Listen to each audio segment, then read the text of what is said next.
Good morning and welcome to Financial Strategies with Scott Wardell. While various products may be discussed during the course of this program, please note that these discussions are intended only to educate you about financial topics. They are broad in scope and do not consider your individual personal financial situation. You should work with a qualified financial professional in collaboration with your attorney and tax advisor before implementing any financial decisions which will affect your personal financial situation. Thrivent financial representatives cannot provide legal or tax advice. Your local Thrivent representatives are Wayne Grunkley and Alan Sogstead, 215 Atlantic Avenue, Morris. Call 589-1731. And now, Financial Strategies with Scott Wardell.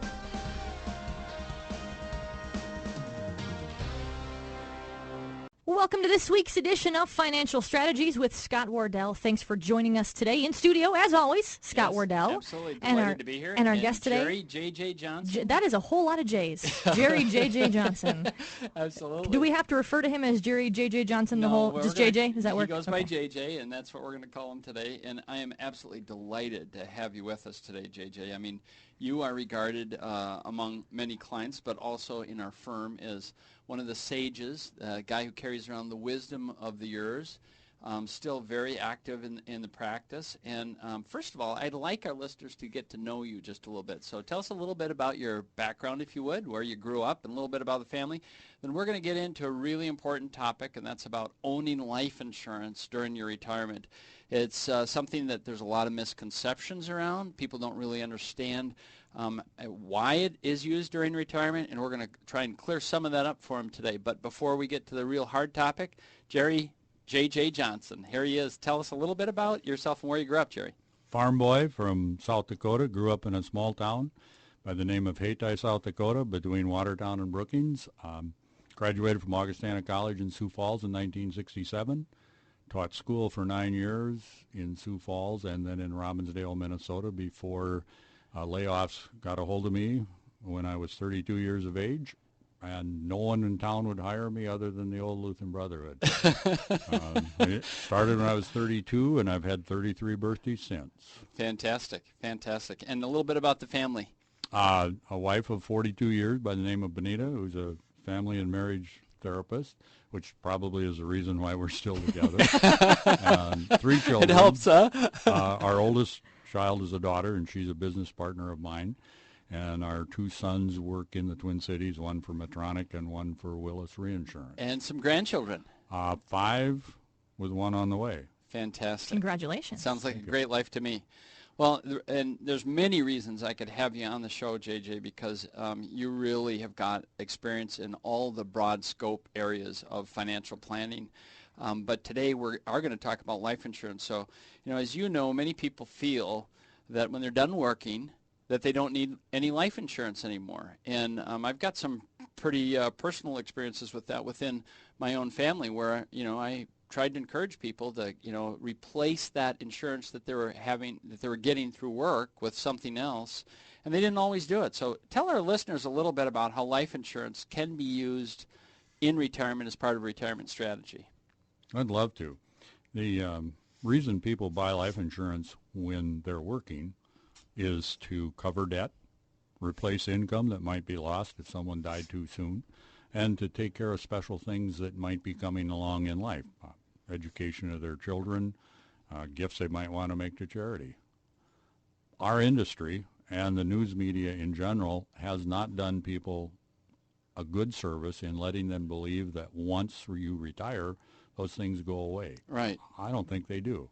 I know for sure that if a couple's married and they're both retired earning Social Security, the smallest Social Security check will go away when an individual dies. Absolutely. That's a loss of income. Yep. Sometimes people hit retirement and they still have debt, or they go out and create debt. Yep.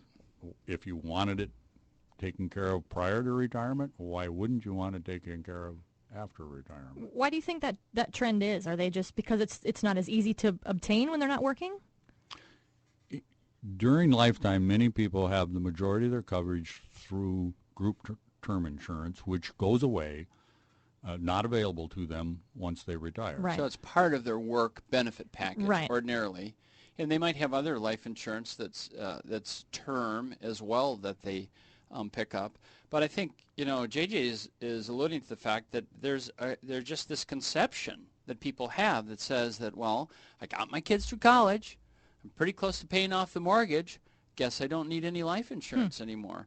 And both JJ and I do a lot of work in the retirement income area. And when we're doing that, if you start to do some illustrations, some scenarios where you say, okay, for instance, I know, JJ, you run into this all the time too, where you might have a pension which is set up so that the survivor gets 50% of the total dollar amount. And they did that because they get a bigger dollar amount typically for themselves than if they did 75 or 100% to the survivor. But then they also, and oftentimes, as you know, Jerry, they've got Social Security dollar amounts which can be very close to equal to each other. So all of a sudden, they miss almost half of their Social Security and half of the pension to the survivor. And as you alluded to a minute ago, part of the big reason for life insurance is income replacement. And guess what just happened? They just lost a whole pile of income.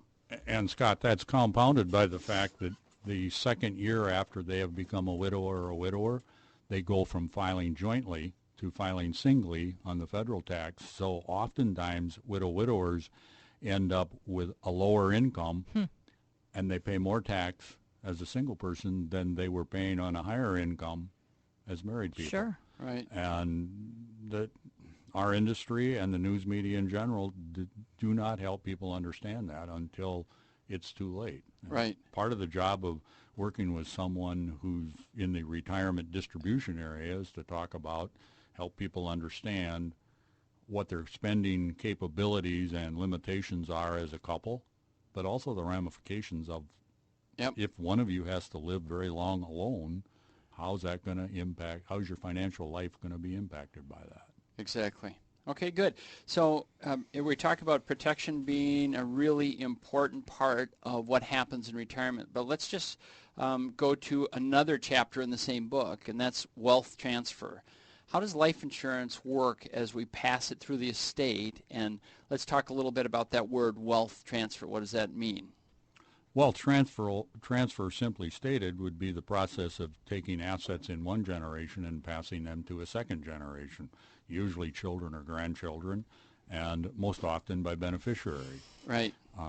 One of the benefits of life insurance that, again, is probably misunderstood is the taxation on transferring property. When an individual dies, there are potentially at least two taxes that could be imposed. One would be an inheritance tax, and the other would be an income tax. Right.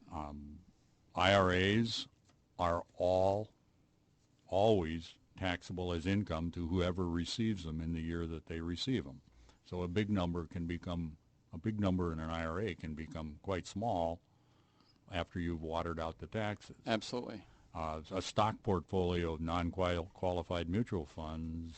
Non-qualified meaning outside of an IRA, outside of a 401k, outside of a 403, just regular old-style investment. Right. Yep. And that receives under current tax law, which is subject to change in a couple of years, a thing called step-up in basis, which means there's no tax on that. But that could go away, might not. Right. Life insurance in the Internal Revenue Code for years receives a tax-free treatment upon death. An interesting note that I find is that General Custer was insured by New York Life for $5,000 in 1970 or 1876, so his widow received that, which probably was a lot of money then after he got massacred. Don't know if he had accidental death, and don't know if that would have qualified. Yeah, or if accidental death was even available at the time. That's a really interesting story. I didn't realize that. So he may have been much smarter in his finances than he was on the battlefield. He may have. That's a very interesting I found idea. that interesting. Exactly. Well, So, and go ahead. Then a little bit more in terms of life insurance proceeds are paid income tax-free almost always. There's a second tax that many people don't understand completely, and that part of that is our government helping us by changing it on a really regular basis, and that's the potential of estate taxes. Minnesota has an estate tax that begins at $1 million. Passing anything in excess of $1 million is exposed to a Minnesota state inheritance tax, or the state tax. The federal government currently allows people to pass $5 million without tax. So most people hear the $5 million piece from the federal government and say, I don't have $5 million. Right. And many of us don't.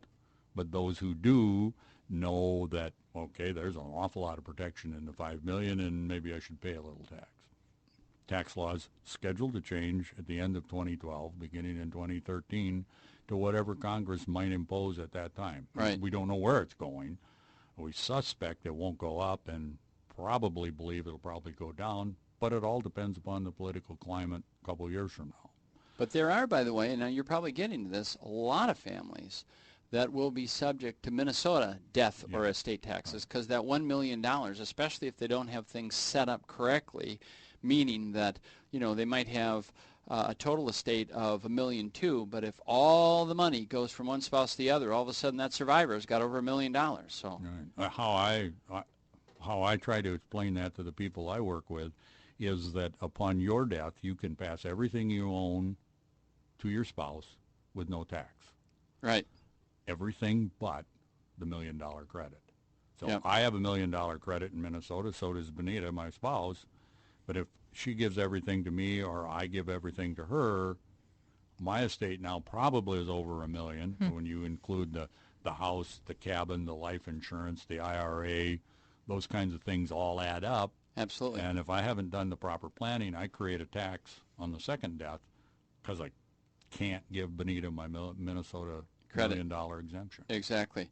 And you started out, JJ, by talking about the income tax to heirs, because I think this is one of the greatest and most overlooked areas, because when people start out to do their estate plan and they sit down with an attorney, the obvious thing that they're going to be looking at is what kind of estate taxes there might be.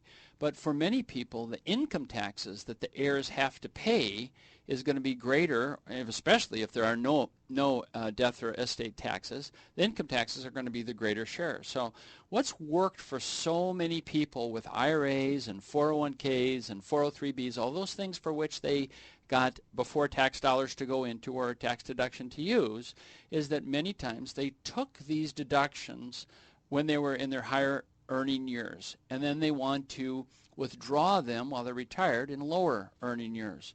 But then at some point in time, something changes. And we always say on the show here that in the first stage of retirement, you ask yourself, how long will my money last? In the second stage of retirement, you say, how long will I last, right? Mm-hmm. And when you usually get to that, how long will I last question, you start to look at, gosh, this money's going to end up in the hands of my heirs. And for many people today, that tax later bucket, because there's really three buckets. There's tax now, like the non-qualified investments that JJ was talking about here, or CDs that you're earning interest on.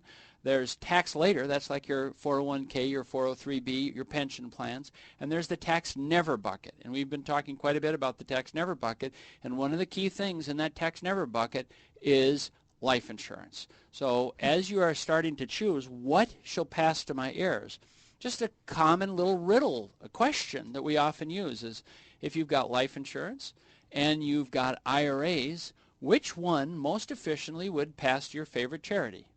Well, I'm not saying that this is a strategy, it's just a question. Well, the tax efficiency would be, you want to pass the qualified dollars, the IRA dollars, some of them if you so choose, to the charity, because now you have a dollar that would ordinarily be taxed going to a tax-exempt organization, and you can avoid having tax paid on those dollars. Life insurance has been a safe haven, as you said, for many, many years and passes tax-free. So if you're going to choose between them, if that's the way the dilemma presents itself, you're going to want your heirs to get the tax-free dollars more than the dollars that you're going to pay tax on. That's part of what a good estate plan does. Yes. I've found in my practice over the years that many times what is really good from an estate planning standpoint is not so good from an income tax standpoint.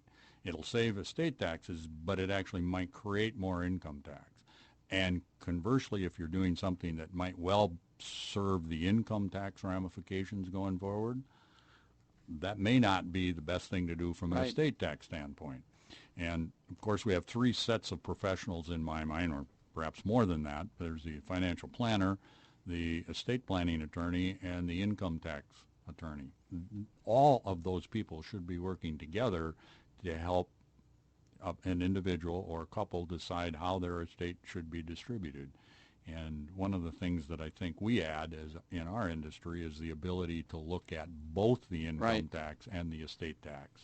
It's really that may not be the case if you're working with just one Absolutely. I think that's really part of the joy of our role, is to get a good, complex question, a situation, and try and navigate what's the best combination between these items. And having said all that, of course, not letting taxes be the tail that wags the dog, because it's really about the client or the member's goals. So, okay, I guess we have a break coming up, and we're going to come back in just a moment. We're going to talk more about life insurance and how it works inside of people's retirements and during their retirement.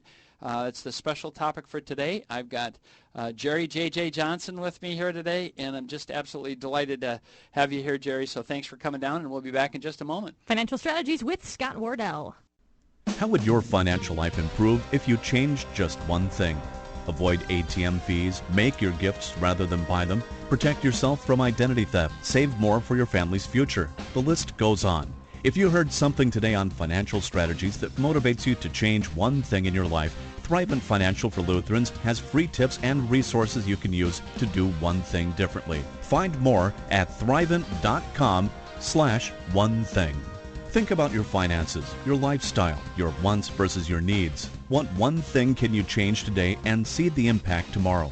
Perhaps your family will save all your change for a month and donate it to charity. Maybe you'll finally write a will. Whether you choose to start simple or take a big step, that one thing can really make a difference. If you heard something today on financial strategies that motivates you to change one thing in your financial life, Thrivent Financial for Lutherans has free tips and resources you can use to do one thing differently. Find more at thrivent.com/one thing.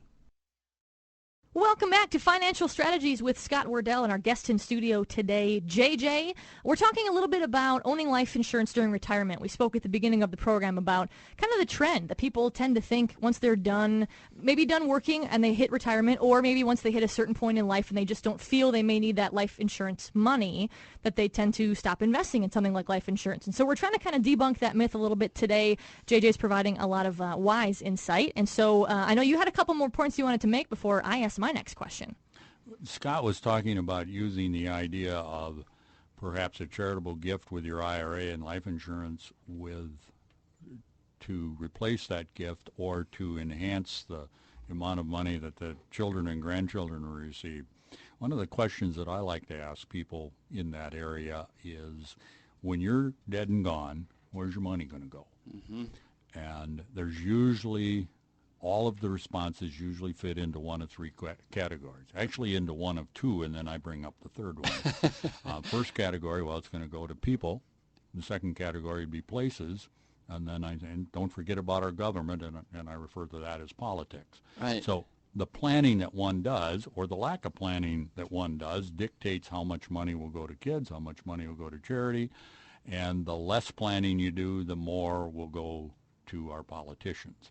And that's not to say we shouldn't be paying taxes. It's simply a matter of, you have a choice, is that you can help choose where your money goes. Absolutely. Or it will go some places perhaps in quantities that you might not want it to be. And it's one of the advantages of working with financial professionals, is to help make sure your money ends up where you'd like it to go instead of what the tax law says. So that, a lot of the people that I work with find that helpful. So let me just add one thing to that, because a lot of people with smaller estates, I don't know how many you run into in the course of a week, JJ, but there's not a week that goes by where I'm not sitting with two professionals that might be making combined incomes of $130,000 to $200,000, and I get down to the question, I say, do you have a will? And the answer is so often no. Do you have power of attorney set up to manage each other's affairs? And the answer is so often no. And it is a matter of just paying attention to it. Just really starting to say, well, wait a second here. Even though I don't consider my estate to be large enough to do this, one, are there some things I can do to avoid some probate and some extra costs? And how do I make sure that I manage this in advance? Because you can't manage it after the fact. No, and in fact, someone else is going to manage it for you after the fact if you didn't manage it before the fact. And experiences that will drive people to the legal world to do power of attorneys or healthcare directives usually happen after somebody in their family has gone into a facility where they couldn't sign their own name anymore, but yet their death had not occurred. And so the people who are left behind need to go to the court to get permission to sign the name. And it is not very expensive, but it is a time hassle that could be completely eliminated by doing a power of attorney while you were alive enough to give the ability of somebody to sign your name. Which is a very simple document to execute and not very expensive to have drawn up for you. So, you know, it's one of those things that when you see it, and most attorneys today package the wills with a power of attorney as all part of the estate plan. So yeah, it's just a commitment on your part to say, I want to make the transition from my life to whomever's going to follow me up a little easier than it would have been. And to do that, I got to do some things while I'm alive, because to ask the family to do it after I'm gone, going to make it a lot more difficult from a time consumption standpoint. Might not cost a lot of money, but it's going to take a lot of time. Sure. Now, go ahead. One other question that I do ask people that I work with in terms of an inheritance, because we follow cars every day down the freeway that says, I'm spending my kids' inheritance. And nobody is so unfortunate or so lucky, or almost nobody is so unfortunate or so lucky to actually spend their last dime and then die. There's always something left. Right. So one of the questions I ask people to help them think about what they want to do, particularly from a charitable giving standpoint, is how much money would you have to leave your kids to make them independently wealthy? Do you know what the answer to that is, Scott? I'd love to hear it. They don't want to. The majority of the people say, no, I don't want to leave them that much money. They've heard the stories about how money has ruined so many. Yeah, exactly. Then the next question follows that is, well, if you don't want to make them independently wealthy, do you want to leave them enough to change their lives financially? And more people there say, well, I'd like to make an impact, but no, I didn't inherit much, therefore I think there's some merit in earning it. Absolutely. Then the third question is, so if you have this much money in your estate and you don't want to leave it all to your kids, where's it going to go? Right. And then we get into a conversation about what charities are near and dear to them during lifetime. Oftentimes we think of charities as religious organizations, but the Animal Humane Society is a charitable organization, of course, as is the Alzheimer's unit. Sure. And people who don't have a large estate can make a huge impact on our charitable organizations and therefore the lives of many of the people in our community for generations downstream by leaving some of what they've accumulated to charitable places that are near and dear to their heart. Great point. Yeah. Now, the argument today is for life insurance after retirement. I think, you know, the case so far, a pretty strong one. But I can imagine some people saying, that's just not feasible for me at this point, either to pick up life insurance again after they maybe dropped it 10 years ago, they're in retirement now, or for them to continue it post, you know, working or into retirement. Can you speak to that? I mean, how can someone who says I can't afford it, can they? I had a couple in this morning who had a policy, a group policy, which every year during their working years and after retirement, they're 70 plus right now, every year, every 5 years, their premium took a jump. And they came today saying, we can't afford to keep this anymore. My question was, why do you want to? They'd both worked during lifetime.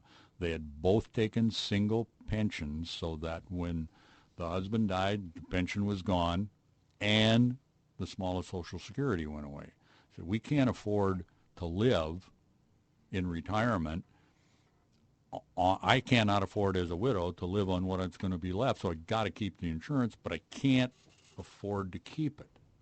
That's a real dilemma that at age 70 doesn't have a very good solution. Right.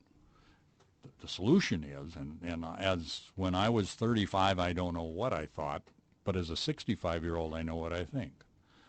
From a life insurance standpoint, I want my life insurance paid up. I want it paid for. I don't want to pay for it. Right. I don't want a mortgage, but I want to own a home, Right. and I want to own some life insurance. Exactly. So that says then that part of the accumulation strategy during our working years has got to be to plan for what kind of insurance might you want to have after you retire. Right. And I like to speak in terms of wants and needs. The insurance industry says to people, you need to buy this insurance for whatever the reason, but they force the word need Yep. on us. And most of us, I watch this in our grandchildren, when you tell them they need to do something, that pretty much ensures they're not going to do it. So we try to use in our office is, if you would like this to happen, then you're going to want to have some insurance. Right. And here's how we can help you acquire that. Because it is such a good vehicle to do some of this. And I have to share a story with her listeners as well, because last week I met with this woman and her daughter, and she's 86 years old.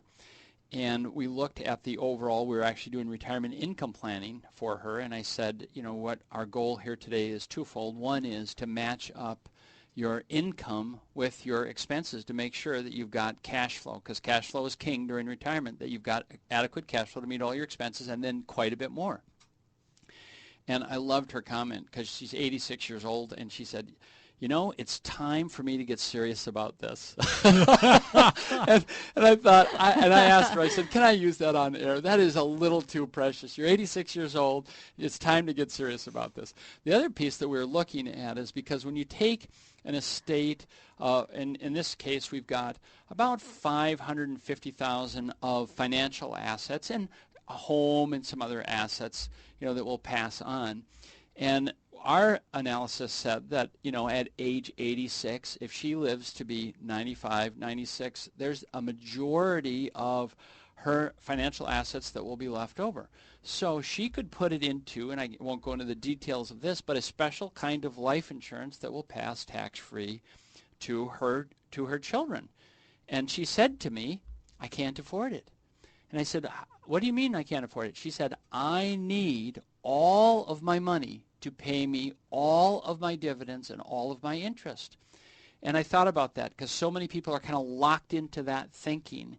And we had demonstrated for her that by actually spending down one account and building up simultaneously another account, that her kids were going to have substantially more money and tax-free money as opposed to where they were going to do it. But her thought process, and I don't blame her for this, because no one has taken the time to educate her, that didn't mean that I have to have all of my dividends and all of my interest from all of my money. It meant that we could create cash flow in such a way that there'd be more than enough for her and more than enough for the heirs, but one account might go down in value and another will go up. And I would think part of her reaction would have been life insurance at my age. Right. I bet you've heard that before. Oh, absolutely I have. And when she saw, you know, how it came out, you know, it was a myth buster. Really, 86 years old and I'm going to get life insurance? That doesn't make sense. But you got to, you know, a friend of mine and a man you know, his name is Doug Lennox, and he talks about behavioral finance. Mm-hmm. And he has a great phrase, and he says, the enemy of learning is knowing. Isn't that great? That's great. The enemy of learning is knowing. And so if you're certain you know the answer, and I think through my life how many times, you know, I have said it has to work this way, and until I got hit over the head with a 2x4 and said, well, it doesn't work that way, I couldn't learn it. And that's what myths do to us. Right. If you're 86 years old and you say, there's absolutely no way that I can get life insurance, then we really can't get you any life insurance. But if you say, well, let's look at it and explore it, then there's a strong possibility and somebody might come out better, and it might be you and it might be your heirs. Maybe. Depends. Another myth is the idea that if I have life insurance, I have an ongoing premium. And many, many times when we're young and buying insurance, we're paying for it on a regular basis, whether it be monthly, quarterly, or annually. But there's an ongoing premium, and if we don't pay it, we lose the insurance. As we get older and have accumulated some assets, one of the tools that I think makes a lot of sense for people is a thing called single premium whole life. We know from the work that we do is that individuals save money in case something happens. They've got to accumulate some money because they've got to have some in case something happens. Right. And they're very reluctant to spend it. They're very reluctant to invest in it because I've got to have it available in case something happens. Right, right. Single premium life for that person who has that feeling is a wonderful tool because the premium, say you had 50 grand sitting in the case something happens bucket. Right. If you put that 50 grand into a single premium life insurance, the cash value at the end of the first year is about $50,000. Right. And by the second year, the amount of money that's available to you is at least what you put into it in almost all cases. The benefit is that the death benefit is larger than that. From at my age, as a male age 65, I kind of call it happy hour because if I put $1 into single premium life, I get 2 for 1. Right. I get $200,000 worth of death benefit for a $100,000 deposit.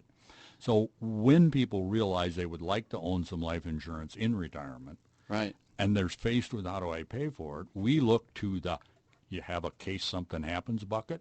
Yep. And if we do, then we try to help educate them why it may be as available to you in the single premium life, but has an added benefit of tax deferral, tax-free death benefit, larger than it would grow to in the savings vehicle it's in. Is there a hitch? Is it going to end up being more expensive in the long run if they pay it in one shot instead of quarterly, annually, whatever? I would say the one hitch, excuse me for jumping in on you here, JJ, is that it gets slightly different tax treatment. And without going into the great details, it's called a modified endowment contract, Correct. which means that if they have to go after the cash value of it, it will be taxed differently to them than if it was a standardized life insurance policy. Sure. And then, because we did mention this, I want to do a quick little disclaimer here because every single life insurance ledger that prints it out shows a guaranteed and a non-guaranteed side, and it's all age dependent and a variety of different things. So let us just say what we've said here today about something like that in a strategic standpoint to say there may be a life insurance product that works for you depending upon your health and a lot of different issues. So we're hoping to give people some ideas that they explore, not to make any kind of offer or Right. of any kind of product on the air. That's not our intention. Sure. Okay? Still coming up in the program, we'll discuss how life insurance can actually play a part in if you want to give to a charity. We're talking today on Financial Strategies about owning life insurance during retirement. Stick around. Financial Strategies with Scott Wardell.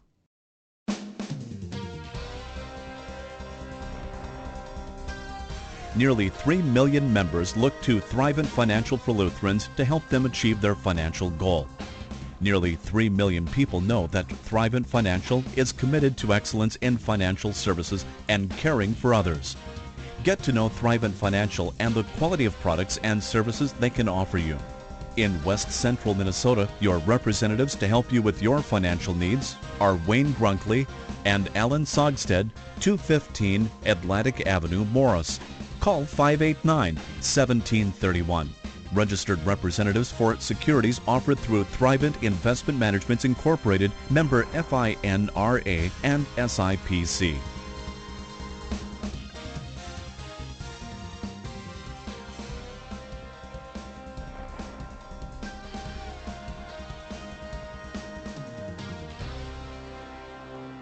Welcome back to Financial Strategies with Scott Wardell and our guest in studio today, JJ. We're talking about owning life insurance during retirement. Just chatted a little bit about how do you make it work? Is it too expensive? You know, what are the hurdles there to jump through? And I know we want to focus a little on charity, but first, Scott, you always have a special offer. A special offer. So we just, the ad in between here talked about the free offer of the day. I have two of them today. Two offers. Absolutely. And the first one is the one, because we spend so much time talking about retirement and retirement income, because it's so vital to so many people, that the brochure called Managing Your Savings to Provide a Lifetime of Income, that's the first one. And so it's really a really substantive piece to, I think, really open people's minds on how could I potentially make my retirement income more assured and a little less sketchy. How can I make it a dependable income stream? And so that's called Managing Your Savings to Provide a Lifetime What's the of phrase income. You always say? Go from hopefully to predictably? Go from hopefully to predictably. That's exactly right. And you have to call that number 1-855. It's a toll-free number, by the way, 1-855-346-4332. And actually, there's an abbreviation in there. It's kind of cute. It's 1-855-FIN for financial, FIN, and IDEA, IDEA. I like that. Isn't that cute? Fin idea. So at any rate, if you can't remember the number, just think FIN for financial and IDEA and call it for that. The second is a brochure called Rethink Life Insurance. And this again, this is our topic today because, again, we said earlier, the enemy of learning is knowing. And this is an opportunity for people to rethink and say, could this possibly fit into my picture, or is there some adjustments that I might want to make before I'm retired to make sure that I'm covered? So, and I do have, as I mentioned as we started the show here, I've got Jerry J.J. Johnson with us. He has been in the business a number of years, worked with literally thousands of clients. You've educated, I would venture to guess, thousands of financial advisors as well. Might be close. It might be pretty close. I bet I'm right on that one. And I'm delighted to have you here to help really provide some education for our listeners here today. So as Steph was saying, we were talking about life insurance in a situation where a client has a 401k or an IRA and wants to gift it to charity. So can you walk us through the whole charitable portion of this just a little bit? Sure. From a charity standpoint, we look at a lot of income tax forms to help people figure out, are they filling up the tax bracket that they're currently in? What would it cost them to take a little more out?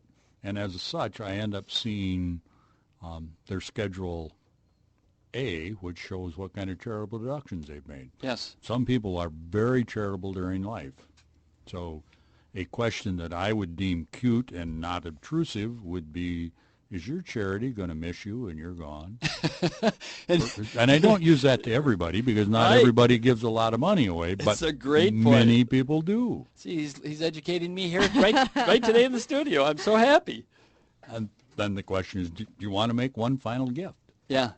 If they think, no matter how they answer that question, my next question is, well, you want to make one final gift out of your estate? Oh, I hadn't thought about that. How does that work? So then we get into the idea that when you give money away upon your passing to a charitable organization, that money is removed from income tax and is removed from your estate, which then piques people's interest. Right. And I'm rather quick to point out, if you have no charitable intent, this is not a reason for you to do something. Right. But if you have a charitable intent, this is something that could well enhance the amount of assets that you pass on to your family by giving some of it away to keep more of it. How we do that is we take the charitable dollars that might be given away. They're taken from the IRA, the 401k type of thing. Upon your passing, that's where that's going to go. That it eliminates the heirs having to pay income tax on the IRA because they didn't receive it, and charities are nonprofits, so they don't have to pay income tax. Well, how in the world then does that mean that kids might end up with the same amount of money or perhaps a little more? Many of the people that we work with, when they hit retirement, have not tapped into their IRAs, and they're very concerned about this thing called the required minimum distribution, Right. which means when they hit 70 and a half, they have to start taking some money out. Yep. They come to us for help in how much do I have to take out, and when that question is answered, their next question is, what am I going to do with it? And our response is, well, spend it. And their response is, we didn't need it up until now. What makes you think we're going to increase our spending in our older age? Right. Okay, give it away. Yeah. And many times their response is, we're giving enough money to our charities of choice and to our children at this moment. We don't want them to become dependent upon it. Right. So then the final piece is, if you're not going to spend it and you're not going to give it away, you're going to save it. Why would you put it into something? You're taking it out because you have to take it out and pay tax on it. Why would you put it into something that would cause taxes later in life? Right. And that's our bridge to get people to realize that by taking some of the required minimum distributions or money earlier than that out of their IRAs, pay the tax on it, and use that money to buy a life insurance policy for the benefit of their children, that when their death occurs, the money they had in the IRA can go to the charitable organization free of tax to them, and the money can go to the children free of income tax, and dependent upon the size of the estate, there may or may not be some estate taxes, and of course with proper planning you can eliminate the estate tax on life insurance most of the time. We've talked about the financial or the affordability piece, I guess, of it before, but people, truthfully, by the end, are of all their layers of insurance payments are thinking health insurance, life insurance, long-term care insurance, property insurance. And I know that every individual financial planning package is different, but is there a way to combine products generally to help afford some of these insurances more easily? You just spoke to a very big objection that most people make is, I'm insurance poor. Right. And they look at all of the money that's going out to the various insurance companies, and they might, I have a large amount of money going out. What am I getting for it? Right. And most of the property and casualty stuff is either mandated by law or people are wanting to have it to replace an asset that might burn up or get blown down. Right. Their house and their car and all those things. And so I'm avoiding your question. The answer to your question is very difficult to do combination products. Okay. Property and casualty is in a world to its own. You certainly can have a long-term care insurance policy, and you could have a life insurance policy. Those two things are beginning to be combined, Right. but it's like any hybrid. The life insurance piece in the hybrid product isn't as good as it would be if it was standalone life insurance. And the long-term care piece isn't as good as it would be if it were long-term, but you are using an asset to perform some double-duty protection, which has a place, and it's something that perhaps you should talk with your financial professional. Right. And along that lines, the whole design about some of these combination products is people ask us all the time, well, gosh, if I spend all this money on this long-term care as an example, if I spend, let's say that the premium is $3,000 a year. I'm just making it up. It's completely dependent upon your age and other factors. But let's just say that happens, for the example, to be your premium. And let's say you pay that premium for 25 years. Okay, well, if that's the case, you got $75,000 that's gone into the deal. So people do that math pretty quickly, and then they say, what do I get back if I don't use it? What do I get back? Yeah. Well, on a standard kind of long-term care situation, it's just like property and casualty. It's like health insurance. It's like you spent the money to insure yourself in the event that something happens and it would pay out, but there's nothing back. But some of these hybrid products, as you talk about, JJ, are really, as you know, designed so that if they don't use it, there is some money, depends on a lot of things, age and how long they've had it, a lot of different factors. There's some money that will come back to them. And so that's really, it's designed really to help answer that particular question. Sure. One quick pause. We'll take a quick local break here and come back with more on looking at life insurance into retirement here on Financial Strategies with Scott Wardell. How would your financial life improve if you changed just one thing? Avoid ATM fees, make your gifts rather than buy them, protect yourself from identity theft, save more for your family's future. The list goes on. If you heard something today on financial strategies that motivates you to change one thing in your life, Thrivent Financial for Lutherans has free tips and resources you can use to do one thing differently. Find more at thrivent.com/one thing. Think about your finances, your lifestyle, your wants versus your needs. What one thing can you change today and see the impact tomorrow? Perhaps your family will save all your change for a month and donate it to charity. Maybe you'll finally write a will. Whether you choose to start simple or take a big step, that one thing can really make a difference. If you heard something today on financial strategies that motivates you to change one thing in your financial life, Thrivent Financial for Lutherans has free tips and resources you can use to do one thing differently. Find more at thrivent.com/one thing.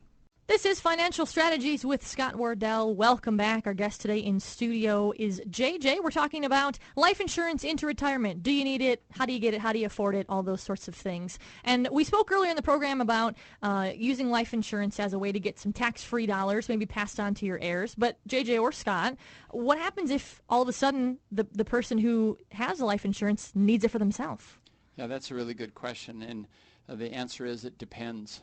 That's the answer to every question, exactly. right? But, this really helps us define the difference between term and cash value or whole life kinds of life insurance. If it's term, it doesn't have any cash value. So as we've been talking before, you're paying a premium to get a particular amount of coverage, and there isn't anything there for you to go and get. But if, in fact, you have some brand of whole life, whether it be universal life, or a more traditional kind of whole life, they can usually get it in a number of ways. Now, the standard whole life plan might have you actually borrow it out. You might be able to get some of the dividends in cash, and you might be able to possibly annuitize the contract, meaning I want to turn this thing into an income stream. Just a couple of options.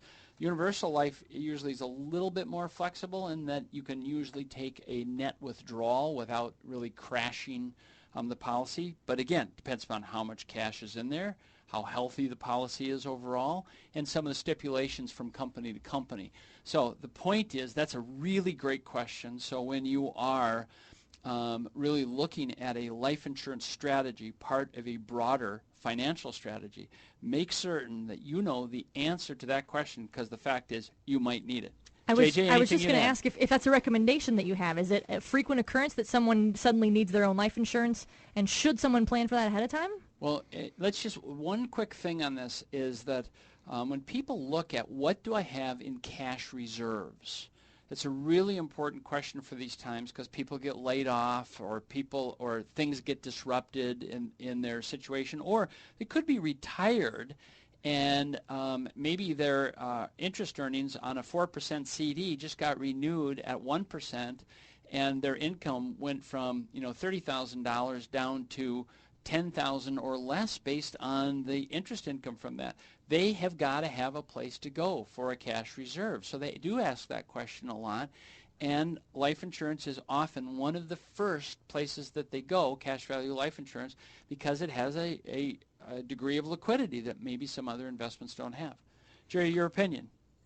Opinion is that I have a lot of people that have used cash value to help them through a bump in the road or generate income on almost an annual basis. All of that takes complete and full disclosure, and more than that, knowledge of what it means to the insurance policy. Right. If you're going to take money out of it. Well, the insurance policy certainly won't be as big as if you wouldn't have taken the money out. And is there a jeopardy somewhere downstream that might cause the insurance to lapse because you took out too much money? Those are questions in which you would want to ask your financial professional before you did something like that. A note of caution I would throw is that if you are borrowing against your cash value, you are taking a loan.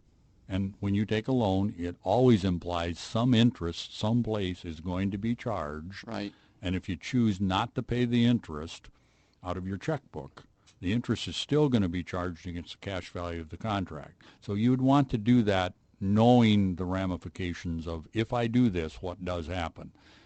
I from a personal standpoint, I've seen people who have borrowed on their life insurance policies in their 40s and 50s, particularly for college, and have kind of ignored paying the interest out of pocket. Right. And then when they're 60 or 70, they now have a problem they couldn't have imagined.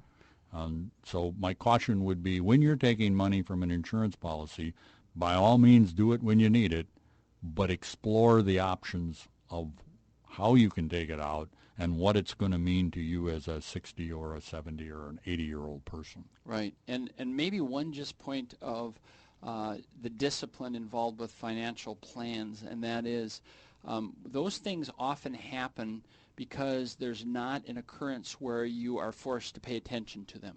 So for almost all our listeners to have a written financial plan of some type that they review with some financial professional or advisor on an annual basis is probably the best way for them.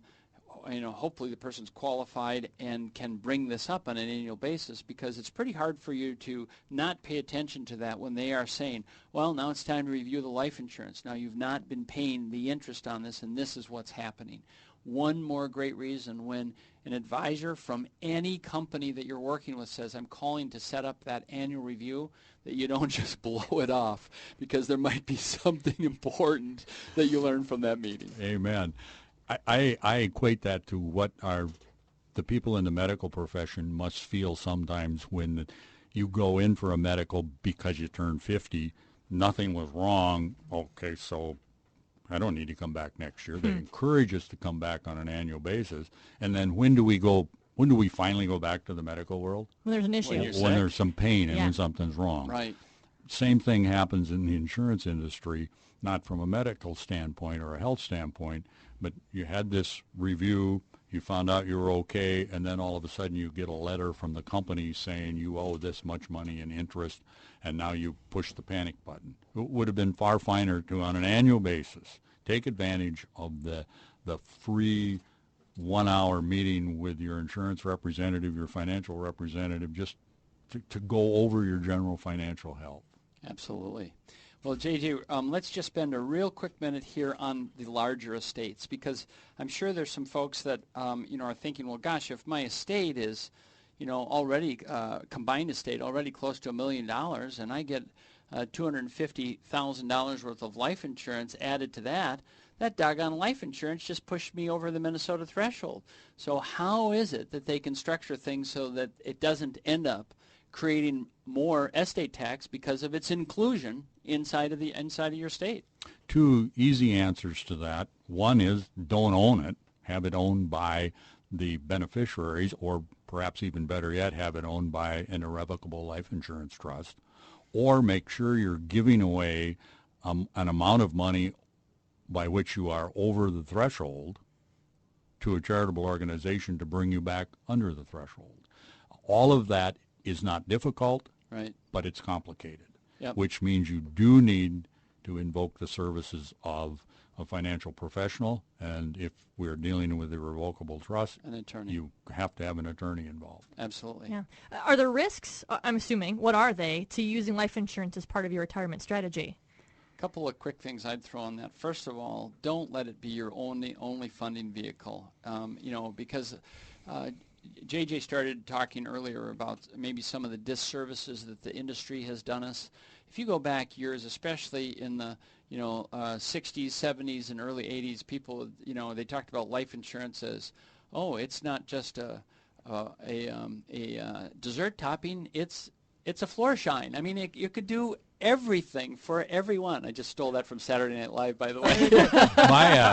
My early training and the sales track that I was taught at in the 1970s was a brochure called Life Insurance, Benefits, Live, Die, or Quit, which just fed into that, is that if you lived long enough to make it to retirement, you could use your life insurance cash value to retire upon. Absolutely. So the main point here, it is not intended to be everything. It is intended to be a protection vehicle. At times it can be a great piece on an estate strategy for reduction in both income taxes, paying for maybe final expenses. It is not the beginning and the end. Sure, part of the puzzle. Right, you've got to really look at it as a piece like that. And you know, there's some other things, like it's probably not going to get you the same growth potential that another investment might get you for your retirement. And it really, you know, it really pays to have diversity and have a good investment plan that accompanies the risk management plan that becomes part of your overall life insurance plan. Yeah. For somebody like me who either has not started thinking or is just starting to think about, you know, life insurance, how do I figure out a good estimate of what's appropriate for me, or, you know, the terms of the amount and that sort of thing? Well, if you think of what JJ has been talking about here today, you got to do some quick calculation about those things. What am I earning? Because it's there to protect your income. What are my debts? Because it's there to take care of those debts. What final expenses might there be so that you know, my heirs or my family doesn't have to, you know, shovel up the money to get me taken care of. And it is a pretty simple calculation. We sit down with folks and we do it in, I don't know, 10 minutes. We pretty well got a pretty close estimate figured out for people. Yeah, and an additional item for a person who doesn't have anyone who may be financially responsible for would be to look at the life insurance component as a substitute or a complement to the bond component of their investment portfolio.